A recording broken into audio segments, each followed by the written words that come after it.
we are back in our Unix shell. And remember, we had the pwd to see print working directory, what directory we are in. The ls to see the list of files and folders in this directory.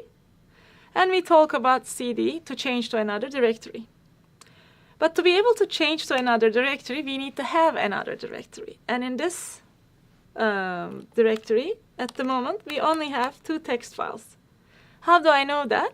When I actually list the commands in long form, I need to see a D here at the beginning of the line if they are directories. So we don't have directories in this Python for data science yet. So let's create one. The command to create that is called mkdir. It stands for make directory. So it's mkdir, and I'm making my first directory, my first dir. Okay? So if I say ls now, I'll see my first dir, my first directory is here. I can now display the contents of this directory in long form, and I'll see that there's a D here in the beginning of the first line. Right? Now let's also see those hidden files. If you remember from our last video, the option to see hidden files and folders was -A. We'll combine that with the long option. So we'll say we'll say ls-la, long and hidden form. When we look at that, we see that my first directory is a directory. ... that stands for the parent directory is a directory, and ... that stands for the current directory is a directory. So now I can move to any of these directories. I'll change my directory cd into my first dir. If we look inside it, there is nothing. Let's clear. We are in my first dir, my first directory. And if we do the long option, there's nothing. So how do we get those hidden files? ls-a. Right? So now if we say ls parent directory for this directory under Python for data science, we'll see everything in Python for data science. And I would like to see the contents of fruits.txt in that Python for data science. So we'll say cat ... fruits.txt, and we would see the contents of fruits.txt. What if I would like to actually copy fruits.txt to the directory I'm in right now? I can simply use another Unix command, cp, that stands for copy, cp ...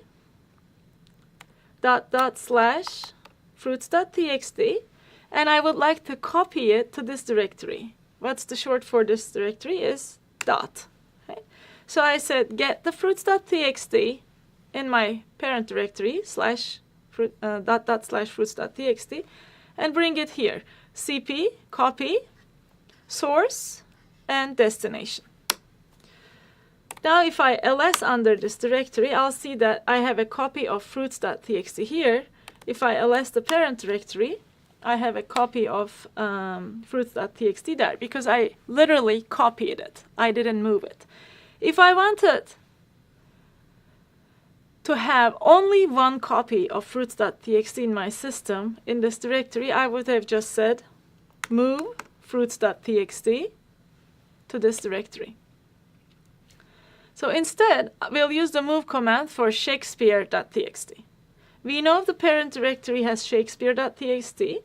I can say move mv, another Unix command, / shakespeare.txt to here. Let's clear this. So we use the move option, right?